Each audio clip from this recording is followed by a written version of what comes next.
The golden hours for diving, 1 to 1.5 hours before and just after the sun has set. The edge of night. This is the most amazing time to dive and film the underwater world. Marine life becomes extremely active.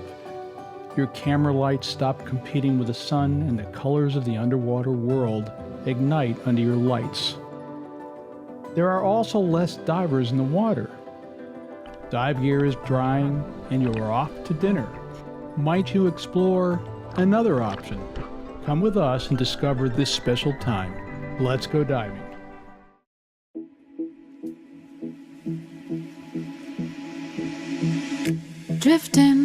This is the story of two divers that left the corporate world to move to Bonaire to live a diver's life by the sea.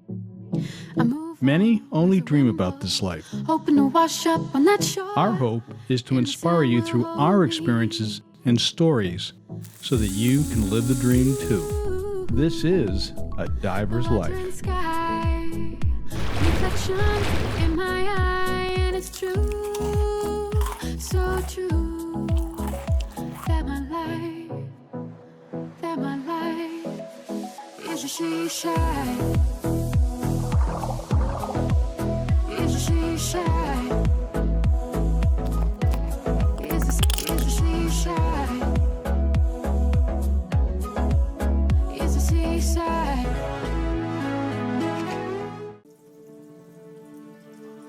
"5:30 p.m. Point Lacre, Bonaire. A large symmetric brain coral is revealed among the gorgonians and sea rods. Seldom seen by divers, we find this rainforest-like area dense with soft corals that have thrived since the last bleaching event.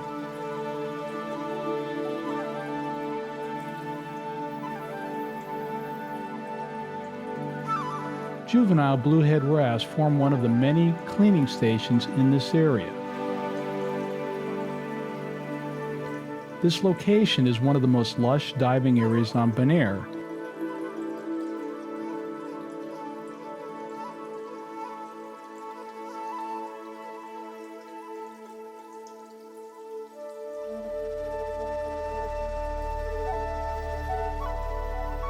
We look to see if any of the large elkhorn have survived the last bleaching. Although damaged by heat, this extremely old elkhorn has shown resilience. Above you can see another stressor, sargassum. When it sinks, it can smother coral which needs light to survive. Another survivor. Often people don't take great lights. Lights bring out the color, giving a dramatic look to any undersea forest. Approaching the drop-off, the fish numbers increase. A yellowmouth grouper swims behind a gorgonian. Stunning Creole wrasse juveniles are pink. The sand showing up indicates we have reached the Red Slave dive site. The challenge with lights is to give just enough to reveal the beauty without scaring marine life away.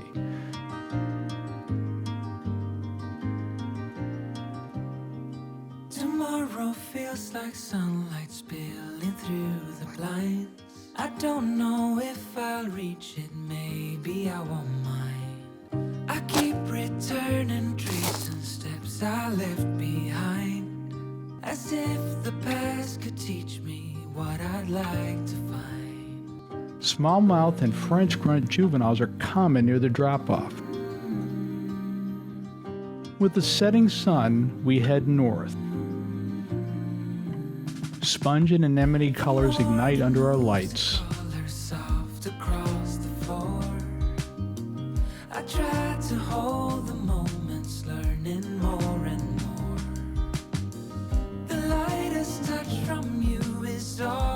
Out of the darkness, a large school of horse-eyed jacks swarm the shallows.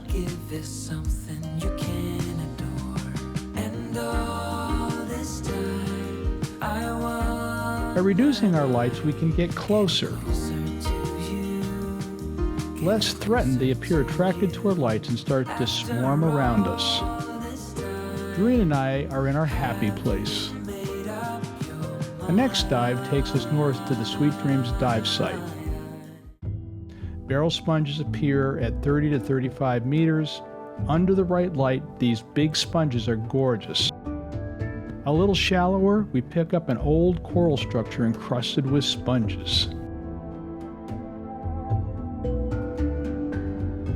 After the dive, Doreen told me she saw 2 dolphins heading south fast. Thanks, Doreen. The wall at Sweet Dreams is a true forest full of gorgonians, sea rods, and sponges.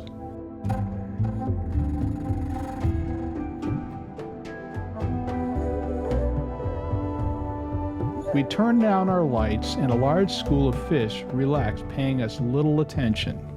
Experiences like these, where every moment becomes insanely beautiful and magical, that you wonder why few come to see it.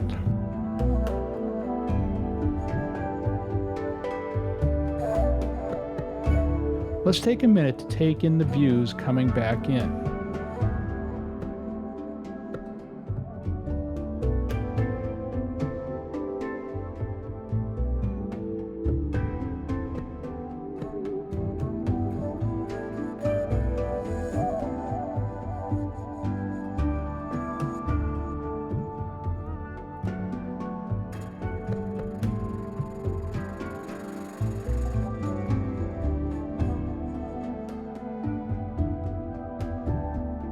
We wave goodbye to these beautiful sea fans to head to our next dive site, Front Porch. This large, critically endangered hawksbill turtle is clearly used to divers. 3 reef squid line up in formation at 20 meters.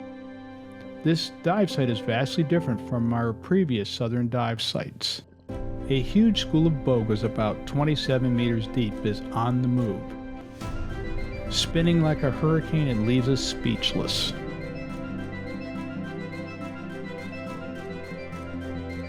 A yellowmouth jawfish has burrowed in next to the New York wreck. It bobs up and down, capturing food. Getting close here was not an option, as it was surrounded by 5 or 6 others in their burrows.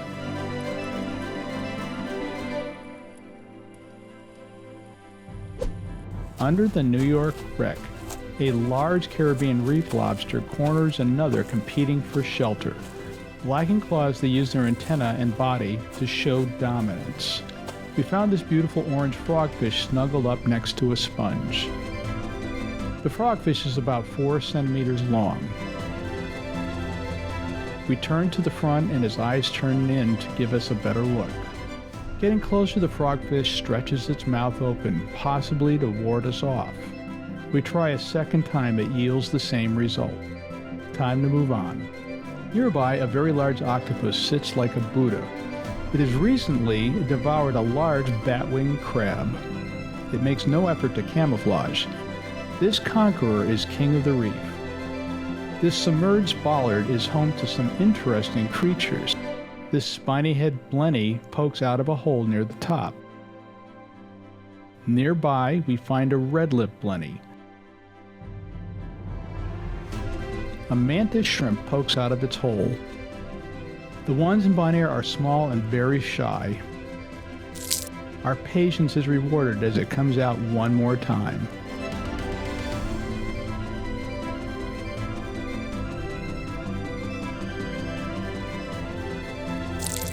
The Boga de Lamon wreck. Beautifully colored fish swarm the stern. Beautiful snowflake coral extend their white polyps. Beautiful orange cup coral, also known as sun coral, is starting to cover the stern. Above, porcupine fish like this one blow up when threatened. However, as we get closer, it deflates, feeling safe.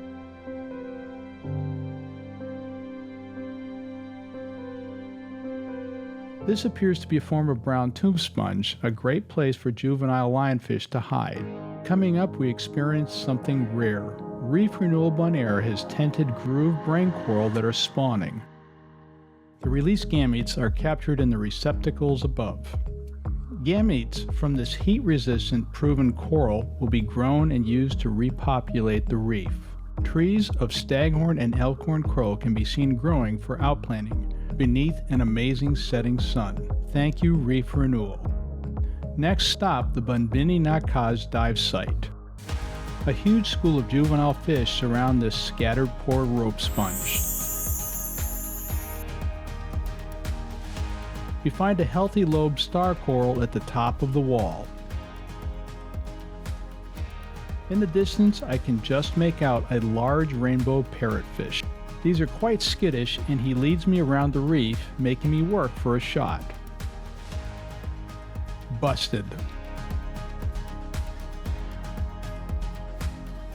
This is as close as we were able to get, but it was worth the effort.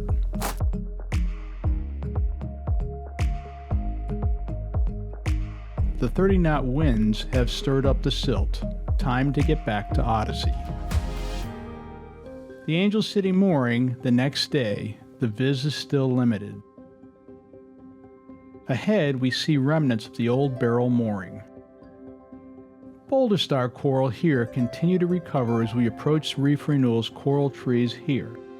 Reef Renewal is using a new stacking method to grow staghorn to see how it compares to the coral trees at Eden Beach.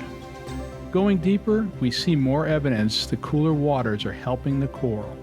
Heading south, this large field of lobestar coral has taken in more algae since our last visit. Fantastic. A Graysby hovers above this Caribbean spiny lobster. Hey!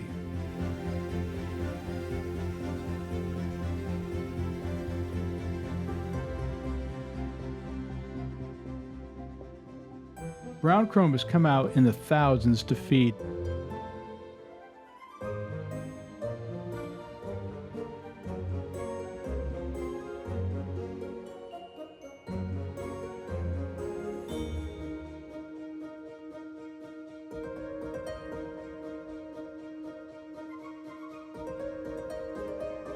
Visibility started to drop off precipitously, so we headed back. An amazing sea plume. We come back to the lobestar coral as our lights reflect the amazing colors.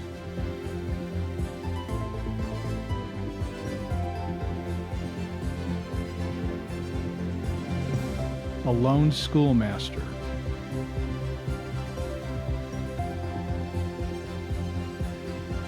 Here, a braided line is used to attach coral.